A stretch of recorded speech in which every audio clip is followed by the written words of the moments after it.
TR and MR under perfect competition.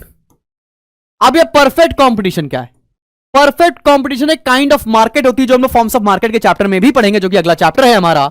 तो forms of market के perfect competition के अंदर टीआर और एमआर का बिहेवियर कैसा होता है, यह हमें सीखना है। तो भाई चलो शुरू करते हैं यहां पर रेवेन्यू का चैप्टर और इनका रिलेशनशिप पढ़ते हैं। तो मैं यहां पर एक प्राइस बना रहा हूं, वो प्राइस परफेक्ट कंपटीशन में कांस्टेंट है। फिर है यहां पर यूनिट्स, फिर तुम्हें निकालना है टीआर और फिर तुम्हें निकालना है एमआर।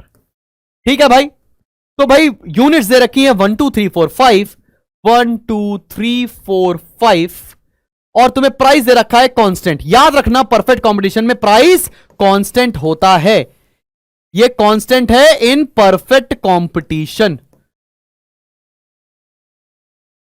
तभी मजा आएगा। ठीक है ना, यहां से तुम्हारे को क्वेश्चन एमसीक्यू बनेगा और परेशान होंगे आप। तो भाई हमें टीआर का फॉर्मूला पता है क्या होता है, price into units, price into quantity. 15 into 1 15, 15 into 2 30, 15 into 3 45, 15 into 4 60, 15 into 5 75। यहां पर तो तुमने निकाल लिया टीआर। एमआर कैसे निकालोगे भाई? इसके पहले वाला टर्म जीरो रहा होगा तो 15 minus 0 15, 30 minus 15 15, 45 minus 30 15, 60 minus 45 15, 75 minus 60 15। हर यूनिट पर 15 15 आ रहा है। तो भाई टीआर निकाल लिया, एमआर निकाल लिया। अब इसको प्लॉट कर देते हैं एक डायग्राम के थ्रू, एक डायग्राम के थ्रू। तो भाई यहां पर लिया यूनिट्स और तुमको पता है प्राइस को हम लोग और क्या बोलते हैं, प्राइस को बोलते हैं एआर। तो यहां पर एआर इक्वल टू प्राइस होता है भाई। तो हमने सबसे पहले प्लॉट किया एमआर, तो एमआर बन रहा है हमारा पैरेलल टू एक्स एक्सिस और प्राइस हमारा कांस्टेंट है। यहां पे वाई एक्सिस है, यहां पे यूनिट्स है, यहां पर कॉस्ट है। क्या तुमको एमआर बनाना आया? सभी को एमआर बनाना आया। अब जरा टीआर बना ले, वो भी देख लो। टीआर हमारा सीधा सीधा इंक्रीजिंग है, तो ये बन गया हमारा टीआर। ठीक है भाई, यहां पर यूनिट्स, यहां पर कॉस्ट। तो भाई देखो एमआर कैसी हुई, एमआर हुई पैरेलल टू एक्स एक्सिस और परफेक्ट कंपटीशन में एमआर एआर और प्राइस बराबर होता है और टीआर एक अपवर्ड स्लोपिंग कर्व होता है। यहां तक बात समझ में आ रही है सभी को? एक पॉजिटिवली स्लोपिंग कर्व है टीआर और कांस्टेंट कर्व है हमारा एमआर। सबको समझ में आ गया? परफेक्ट कंपटीशन में क्या होता है भाई? परफेक्ट कंपटीशन में MR is constant and TR curve is positively sloping. तो तुमसे अगर पूछ लिया tell me a forms of market where MR is constant and TR is positive sloping, तो तुमको परफेक्ट कंपटीशन आंसर देना पड़ेगा। इस बात को दिमाग में बैठा लो, इस तरह का क्वेश्चन पूछा जाएगा और यहां से कंफ्यूज होगे। मैं बता रहा हूं तुम यहां से कंफ्यूज होगे, पेपर में आएगा और तुम बताओगे भाई क्या हो चल रहा है ये सब।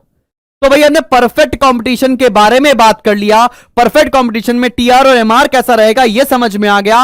अब हम लोग बात करने जा रहे हैं इम्परफेक्ट कंपटीशन के बारे में। ये इम्परफेक्ट कंपटीशन में क्या होता है, इम्परफेक्ट कंपटीशन में क्या होगा? भाई परफेक्ट कंपटीशन में प्राइस कांस्टेंट, इम्परफेक्ट में प्राइस कंपटीशन मतलब प्राइस अलग अलग होगा। तो जरा देखते हैं, यहां लिखते हैं यूनिट्स और यूनिट्स मेरे साथ लिखिए 1 से लेकर 7 तक, 1 2 3 4 5 6 और 7 और ले लेते हैं प्राइस। और प्राइस यहां पर कांस्टेंट नहीं है, प्राइस लेते हैं 20 18 16, 20 18 16 14 12 10 8, ये हमने ले लिया प्राइस। अब देखो भैया इम्परफेक्ट में प्राइस कांस्टेंट नहीं होता है, यह बात याद रखना, यह बात भूल जाओगे बिकॉज यहीं पर छोटी छोटी बातों पर एमसीक्यू बन जाएगा। समझ में आ रही है बात? समझ में आ गई बात सभी को? अब निकालेंगे क्या हम लोग? फिर निकालेंगे टीआर, फिर निकालेंगे एमआर। तो भाई price into quantity 20 into 1 20, 18 into 2 36, 16 into 3 48, 14 into 4 56, 12 into 5 60, 10 into 6 60, 8 into 7 56। तो ये निकाल लिया टी आर, फिर निकालेंगे एम आर, पहले पे आ जाएगा 20 बिकॉज के प्रीसीडिंग टर्म 0 होता है। 36 minus 20 is 18, 48 minus 36 is 16, 56 minus 48 is 8, फिर 60 minus 56 is 4, 60 minus 60 is 0, 56 minus 60 is -4। यहां पर एक कंक्लूजन तुमने क्या ड्रॉ किया, यहां पर तुमने कंक्लूजन ड्रॉ किया कि प्राइस और एआर तो बराबर होता है, लेकिन यहां पर एआर और एमआर बराबर नहीं है। परफेक्ट कंपटीशन में एआर और एमआर बराबर होता था, लेकिन इम्परफेक्ट में एआर और एमआर बराबर नहीं है। बात ध्यान रखना, यही बात सबसे ज्यादा परेशान करेगी। और अब बनाने जा रहे हैं इसका डायग्राम। जरा डायग्राम देखो मेरे बच्चों। चलो भाई डायग्राम बनाते हैं, और डायग्राम ध्यान से देखना।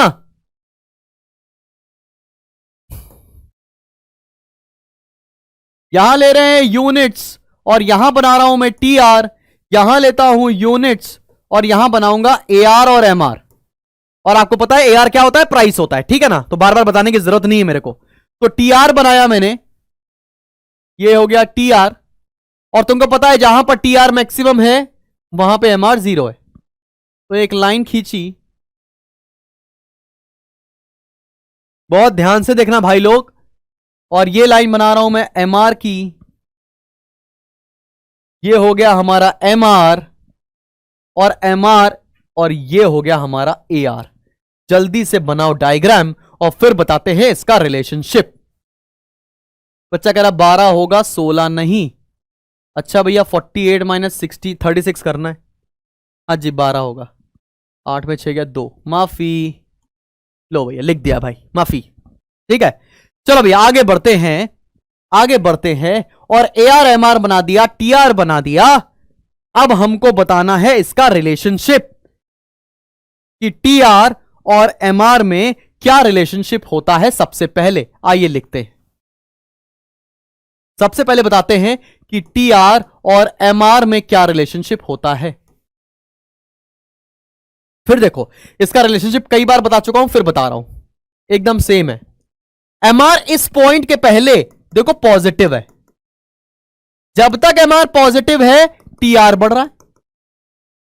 मतलब क्या लिखा, as long as M R is positive T R is increasing.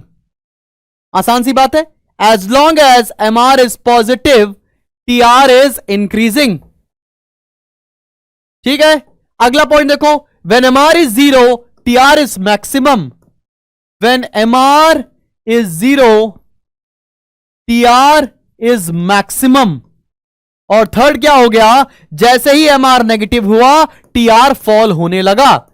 When M R is negative T R is falling. क्या ये बात समझ में आई? सब बच्चों को समझ में आई कि नहीं?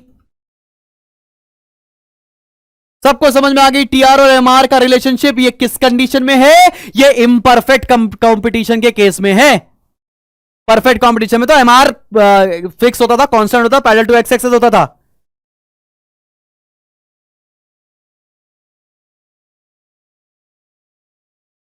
अब देखो रिलेशनशिप लिखने जा रहे हैं हम लोग ए आर और एम आर के बीच में। Relationship between A R and M R, A R और एम आर के बीच में क्या रिलेशनशिप होता है ना भैया? ए आर और एम आर के बीच में क्या रिलेशनशिप होता है?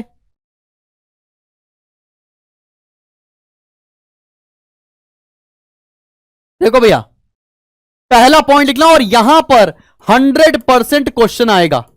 100% तुमसे ए आर और एम आर के बीच में रिलेशनशिप पूछेंगे। पहला पॉइंट लिखो, when A R is downward sloping, MR is less than AR।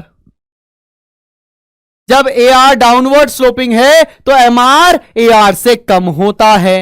पहला पॉइंट तो ये लिख लेना। कि भैया अब तुमसे ये भी क्वेश्चन पूछ सकते हैं भाई एआर एमआर में कौन सा ज्यादा कर्व होता है, कौन सा स्टीपर होता है, कौन सा नैरोवर होता है।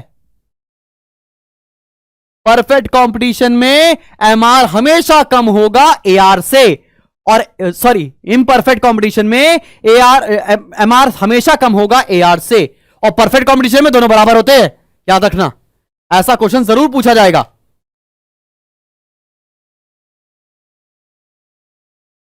लिख लिया? और एक और लिखो, यहां से तो 100% आने वाली बात है, ये जो लिखवाने जा रहा हूं 100% आएगा। लिखिए slope of MR is, slope of MR is twice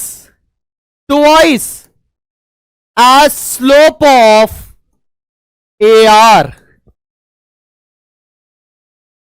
Slope of MR is twice as slope of AR. Slope of MR is twice as slope of AR. और ये तुमसे पूछेंगे, अगर ऐसी लाइन लिख ली कि स्लोप ऑफ MR ट्वाइस होता है स्लोप ऑफ AR के, ऐसी कौन सी मार्केट होती है, तो तुम्हें बताना पड़ेगा इम्परफेक्ट कंपटीशन ऐसी मार्केट होती है। ये इस पॉइंट पर क्वेश्चन आएगा ही आएगा मेरी जान, आएगा ही आएगा, तो देख लेना, इस पर क्वेश्चन मिलेगा ही मिलेगा, कुछ भी कर लो।